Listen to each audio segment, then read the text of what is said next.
Today we will be reading the third chapter, The Shoemaker, of our novel A Tale of Two Cities. Hey there, I'm your English literature teacher, and in this chapter we are going to read about who this shoemaker is. तो आपको पता ही है shoemaker कौन है? Shoemaker doctor मैनट है जो prison में बंद थे.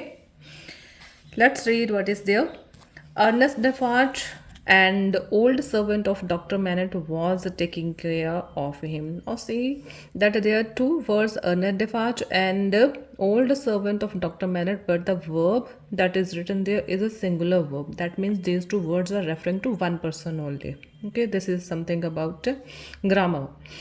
तो अर्नेस्ट डेफार्ज एंड ओल्ड सर्वेंट ये एक ही बंदा है and he was taking care of him. Him here refers to Dr. Manet. Now he ran a wine shop which was in one of the poor parts of Paris. And if you get a question related to his occupation, whose occupation? Ernest Defarge's occupation. That what did he do to earn his living? तो वो क्या करता था, क्या उसकी job थी, occupation थी? He ran a wine shop. And where was it situated? ये कहाँ पे थी? It was in one of the poor parts of Paris. The people over here were very poor with hardly anything to eat. तो यहाँ पर जो लोग रहने वाले थे उनके पास मतलब इतने गरीब थे कि उनके पास हार्डली कुछ था खाने के लिए भी. मैडम डेफार्ज कौन है? अर्नेस्ट डेफार्ज की wife. Helped her husband in the shop. She was a stout woman. Stout means fat. वो एक फैट लेडी थी with bright eyes and she wash everything and every one who came in and out. और वो अपनी shop में, wine shop में सबका ध्यान रखती थी कि हाँ शॉप के अंदर कौन आ रहा है, कौन जा रहा है.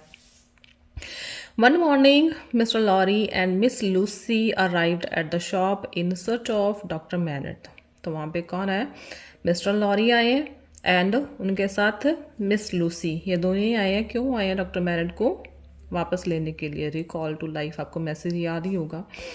Defarge met them and took them into a small dark yard. We will have to climb some steps. Step से ऊपर जाके वहाँ पे डॉक्टर मैनेट है, वहाँ पे बंद है. He sat there are steep steps and he is on the 5th floor. ये भी एमसीक्यूज में आ सकता है. कौन से फ्लोर पे थे डॉक्टर मैनेट? तो he was on 5th floor.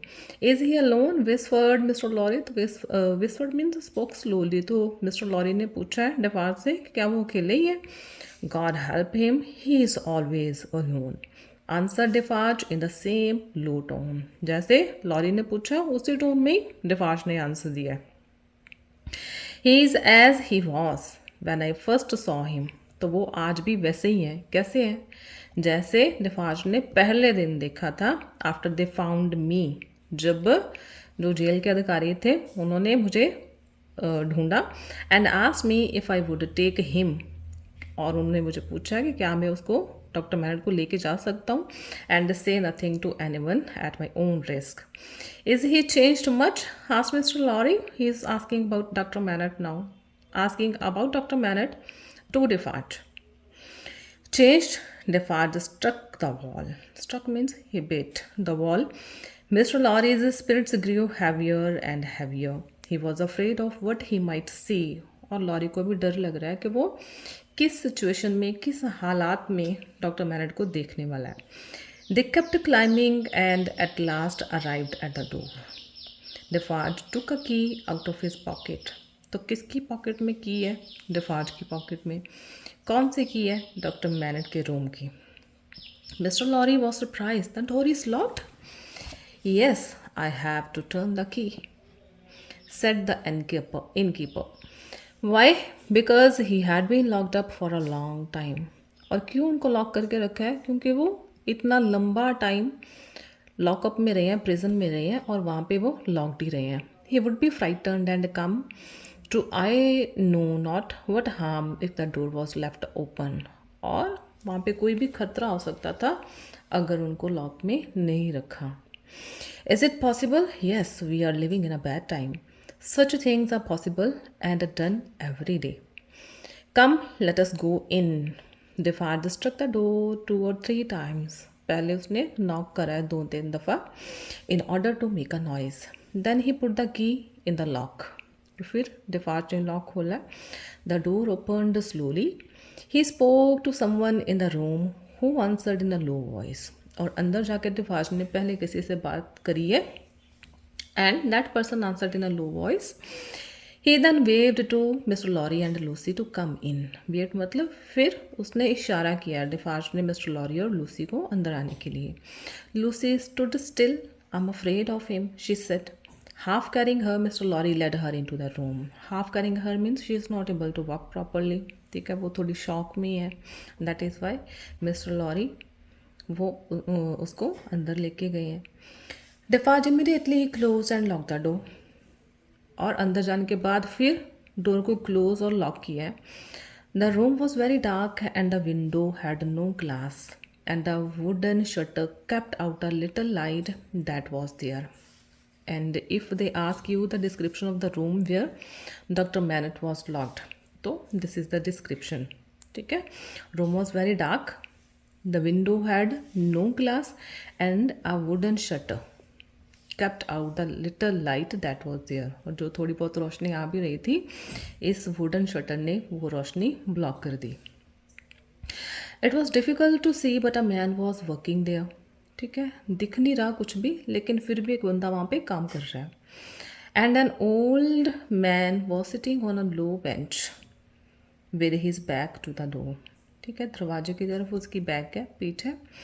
Stopping means bending forward, आगे को झुका हुआ है। And very busy making shoes, और क्या काम कर रहा है इस अंधेरे में, वो शूज़ बना रहा है। Good morning said Defarge, you are still working? Yes I am working. The faintness in the voice was pitiful and dreadful, और उसकी जो वॉइस है वो बड़ी पथेटिक है, टेरिबल है। I want to let in a little more light, can you stand it? Stand it means can you bear it, कि मैं थोड़ी सी और रोशनी करना चाहता हूँ अंदर कमरे में। I you able to bear it? He is Defarge is asking to doctor Manette. I must stand it if you let in it. Defarge open the shutter, Defarge ने शटर खोला। Now they could see the old man better.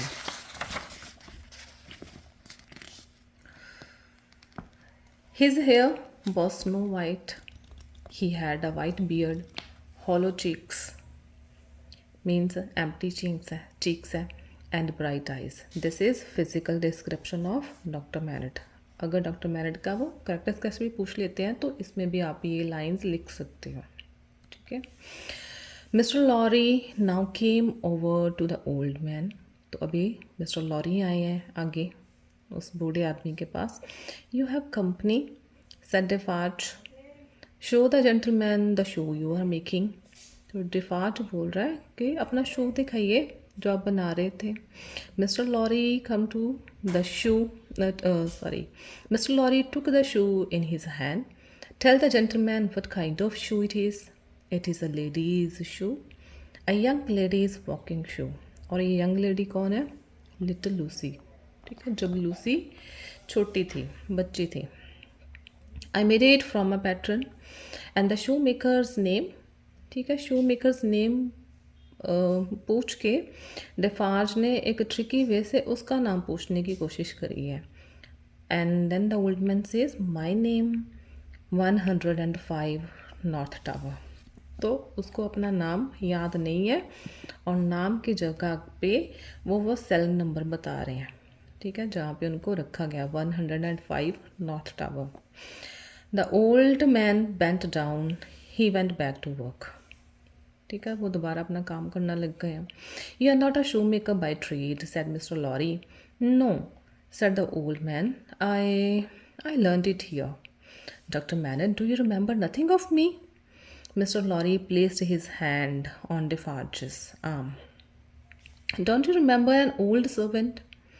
वो पूछने की कोशिश कर रहे हैं कि मेरे बारे में, और जहाँ ओल्ड सर्वेंट जो डिफार्ज है इसके बारे में कुछ नहीं याद। Look at him, look at me.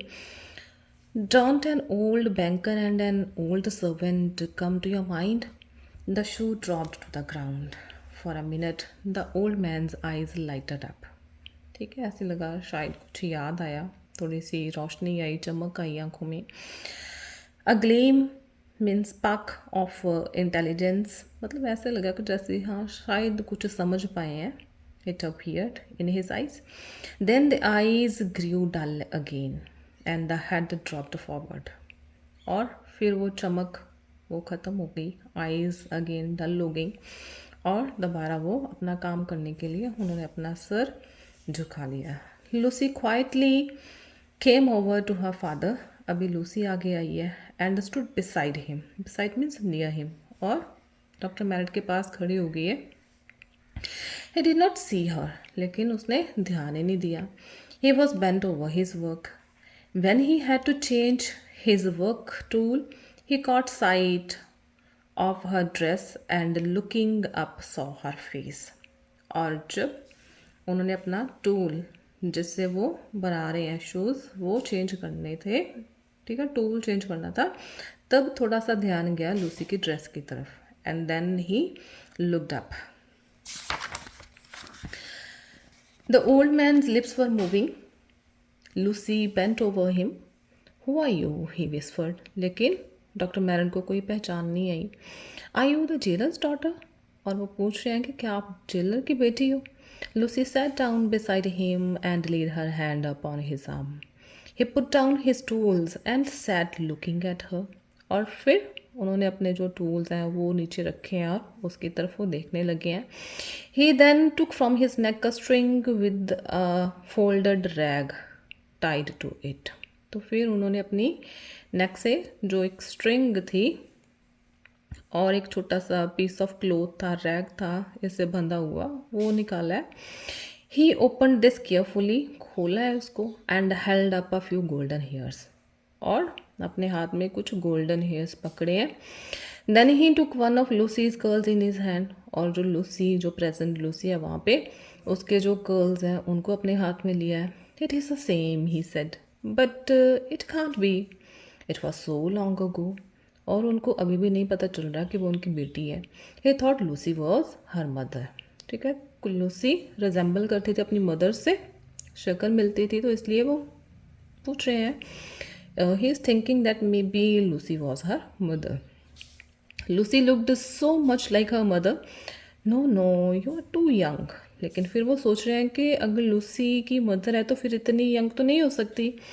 All that was long, long ago. Who are you? What's your name, my dear? I'm your daughter. My name is Lucy. You are my dear father. We will go away from here. I will take you to England, where we shall have a little house and a garden. We shall be very happy. The old man listened carefully. Then he wept. ठीक है, उसने पहले सुना है. And then he cried. A sight so touching. और ये सारा scene इतना टचिंग था, इतना इमोशनल था, that those watching hid their eyes. ठीक है, कि जिन्होंने ये सीन देखा, किस किसने देखा, लॉरी ने और दिफाज ने, उन्होंने भी अपनी आंखें छिपा ली. क्यों? Because they were having tears in their eyes. When he grew calm, Lucy turned to Mr. Lorry. Could we leave right away? Is there a boat to England today? Yes, said Mr. Lorry. But is he fit for such a journey? और lorry को थोड़ा doubt है कि ये इतना सफ़र कर पाएंगे. She is right, said Defarge. It is best to get Dr. Merritt out of France as soon as we can. Lucy stayed with her father while Mr. Lorry and Defarge made everything ready for the journey.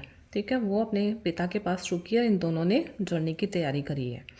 They led him from the room and he obeyed all they asked him to do with a frightened wonder. वो थोड़ा सा frightened भी है, डरा हुआ है और surprised भी है, लेकिन जो भी उन्होंने कहा करने के लिए उसने किया. Suddenly Dr. Mannert stopped. He looked at the walls and roof. ठीक है, जाने से पहले वॉल्स और रूफ को देखा है. You remember coming up here father? And then doctor Manette says, no no, it was so very long ago. He thought he was still in prison. तो उनको अभी भी यही लग रहा है कि शायद वो प्रिजन में ही है. But he plainly took pleasure at the sound of his daughter's voice and turned to her whenever she spoke. Soon they were in the yard. It was empty. They got into the coach. When the old man asked for his tools, और जब वो अपने coach में गया, गाड़ी में गया, तो फिर डॉक्टर मैनन को अपने टूल्स की याद आई है, tools, bench and the unfinished shoes. Madame Defarge, who had been standing by knitting means she is all the time knitting, and she was standing over there and seeming to see nothing, went quickly to get them. She handed them through the window of the carriage. Defarge too climbed on the coach, and they drove off to the city gate. Soldiers with the lanterns means lamps stopped the carriage, but after a few words from Defarge, they waved it on. ठीक है, रास्ते में उनके papers check हुए हैं. They left the city and drove fast over country roads. They had to reach the sea. Soon they would be safe in England. And this is our chapter. Okay, thank you for watching and kindly like the video. ठीक है, effort लगता है बेटा इसमें. Okay, it will be helpful to me also. Thank you for watching.